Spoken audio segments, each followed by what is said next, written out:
Hi, City Manager Dave Dillner here with things to know what's happening in El Dorado. So this week is the last week of 2021 and we'll be jumping right into 2022. But first I'd like to talk a little bit about some current events, and then I want to summarize the year in review, talk about the top 10 things that have happened in El Dorado in 2021 so that we can get right into 2022. First of all, point of clarification. So on the internet, there was a story going around about how the City Commission reallocated monies that were originally set aside for a lake recreation master plan and allocated it to the El Dorado Municipal Airport. I'd like to clarify that by saying that that was actually not what actually happened on the meeting. The City Commission decided to not proceed with the lake recreation master plan, primarily because the land or the area to which the master plan would apply is land that is currently not controlled by the City of El Dorado. And while we would be doing the study in collaboration with the Kansas Department of Wildlife, Parks and Tourism, the Commission didn't think it was necessary because we could still do things at the lake, including events and different activities, and potentially even facilitate some development in terms of recreation development at the lake, again in collaboration with the Kansas Department of Wildlife, Parks and Tourism. So the current commission decided to go ahead and not proceed with that plan, but to kind of proceed as we have been in the past. So those monies that were set aside for that study just won't be spent on the study, but they're not going to be spent on the airport. So what happened at the airport? Well, the city's municipal airport, the Captain Jack Thomas Municipal Airport, received federal funds from the Airport Coronavirus Rescue Plan Act.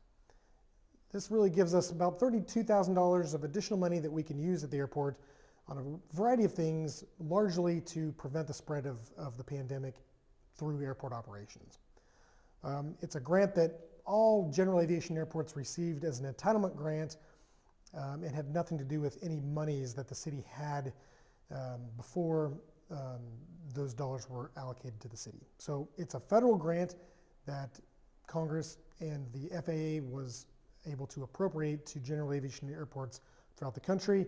And because of the size of El Dorado and the size of our airport, the city of El Dorado received $32,000. So we appreciate that grant from the federal government, as it will go to allow us to do a couple of small things at the airport over the next couple of months. So again, we appreciate that, and that was just the point of clarification on that.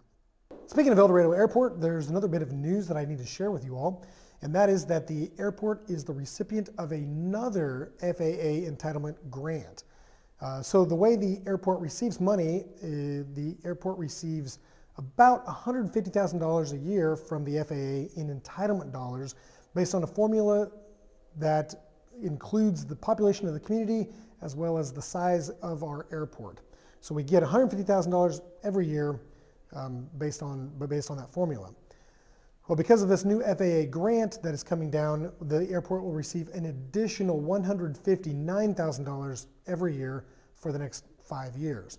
So we'll get $150,000 plus $159,000 for a total of about $359,000. Now, over the 5-year period, that's going to equate to about $1.2 million that the city can allocate to various airport projects. So, really great news for our airport. A lot of people don't know that it's really out there, but we do get quite a bit of airport traffic flying into El Dorado. And one of the primary reasons for that is a lot of pilots like to fly into El Dorado because of our proximity to Wichita, and because we're far enough away from Wichita that our airspace is what they would call clean, meaning that there's not a lot of airplane traffic, particularly jets, that they have to maneuver around. So we do get a lot of airport traffic, even though it is outside of town. It's kind of one of those hidden assets in our community that we probably need to spend some time talking a little bit more about. We'll probably do that when it gets a little bit warmer outside. So great news for the airport. We're looking forward to that as we enter 2022 and the next several years, as we figure out how to enhance our airport and make it more usable for our pilots. All right, so that's basically the things that we kind of need to update you on as we end 2021. But one thing that I did want to do is share a year in review to talk about the 10 biggest things or most impactful things that happened during 2021 so that we can bring 2022 in with kind of a clean slate, but also celebrating kind of the things that happened in El Dorado. In no real particular order, but starting with number 10, the city's rebranding effort helped kind of change the way that we communicate with our citizens and kind of helped allow us to create a new brand so people can see a new side of El Dorado. Hopefully you've seen it in various communications on our website.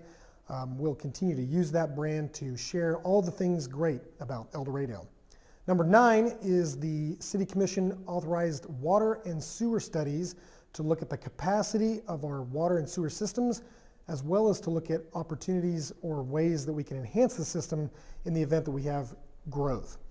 So as we plan for industrial growth and residential growth, it's important to have a system for our water and sewer infrastructure to serve those needs. So those studies are underway and will soon be finished, hopefully in the first quarter of 2022. And we will then take those results and build a capital improvement plan that will allow us to address existing needs as well as prepare for future growth. So very important that those studies get done. Number 8 is the Southwest Trafficway Mill and Overlay that took place from South Main all the way down to Douglas Street. And if you've been on that, it's a wonderfully nice surface. So we're grateful that that was able to get done with street sales tax dollars. Number 7 is the Riverview Playground. The playground that was there prior to our enhanced playground was a aging wooden structure, and the city was able to put excess sales tax dollars into a new playground park, which is now the tallest playground in El Dorado, standing over 20 feet high. If you haven't been out to check it out, go out to Riverview Park, of course, when it warms up, and check that playground out. Number 6 is the City Commission authorized the 9th Avenue Improvement Project. I know a lot of people in the community have been talking about the 9th Avenue and the need for improving it for a number of years. And so the city finally has gotten to the point where our capital improvement plan said, go ahead and do the program. And the City Commission authorized moving forward with that. So preliminary engineering is underway as we speak. The $1.2 million project will probably not begin construction until 2023 because there are a number of engineering challenges that need to be overcome, such as the railroad crossings, and we have to come up with a good plan for drainage. But 9th Avenue will be improved in the near future, so be on the lookout for that. Number 5 is a community development block grant that has been instrumental in facilitating the redevelopment of the building at 142 North Main. This project has received actually 2 CDBG grants and has allowed for over $600,000 in investment dollars to be allocated to that building so that we can get this anchor building back to productive use and functioning as a great opportunity for entrepreneurs to get their business going. And so hopefully you've been able to get into that building and kind of check it out. But if you haven't, there's more coming in 2022 as they begin to develop the 2nd floor and hopefully even a 3rd story for that building at District 142. Number 4 is the Orchlands IRB. This is a $5.4 million project that was a tax increment finance project, the city's very first TIF incentive district, and that's out on West Central. And it was instrumental in getting Orchlands to set up shop as one of our anchor businesses, kind of as you enter the gateway of our community. It's a real great opportunity for our community. And if you haven't been out there to check it out, I encourage you to do so because it's a really great retail opportunity in our community. Number 3 is the Deer Run and Myers East residential subdivisions. These 2 subdivisions, we have started infrastructure on the Myers East edition. Deer Run is currently undergoing a replatting of sorts, but will soon start construction on the public infrastructure again in 2022.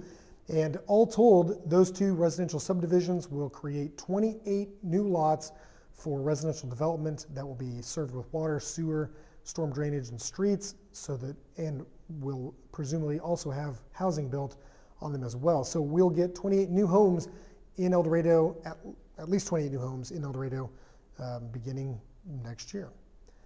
Number 2 is another record-breaking sales tax year. That's right, we have our 4th consecutive record-breaking sales tax year as the city nearly breached $3 million. Fortunately, we were just under that line at $2.97 million of retail sales tax. Just an extraordinary year as people continue to shop local.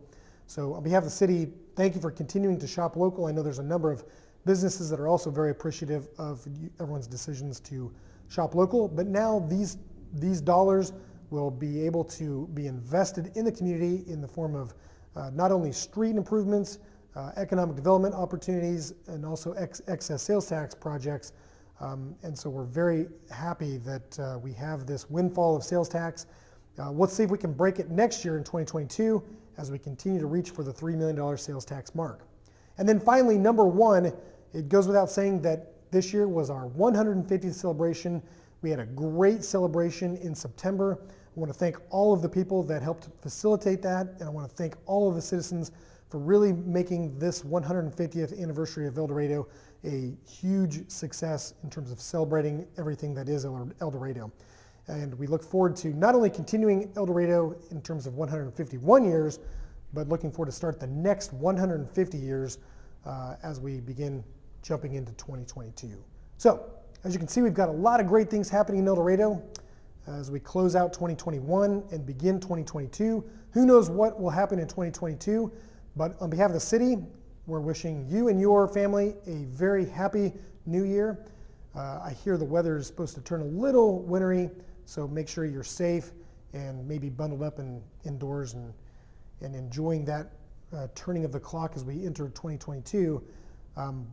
One last thing, as everyone begins to turn that calendar, we do have 2022 calendars available for free for pickup at City Hall and at other locations throughout the community. These are great calendars that kind of have a number of different community events on there, but perhaps even more significant is that they also have our photo contest winners in there.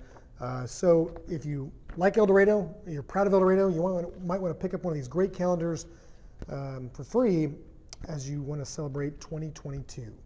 So that's all I have for this week on what's happening in El Dorado. Happy New Year, and we'll see you in 2022 next week.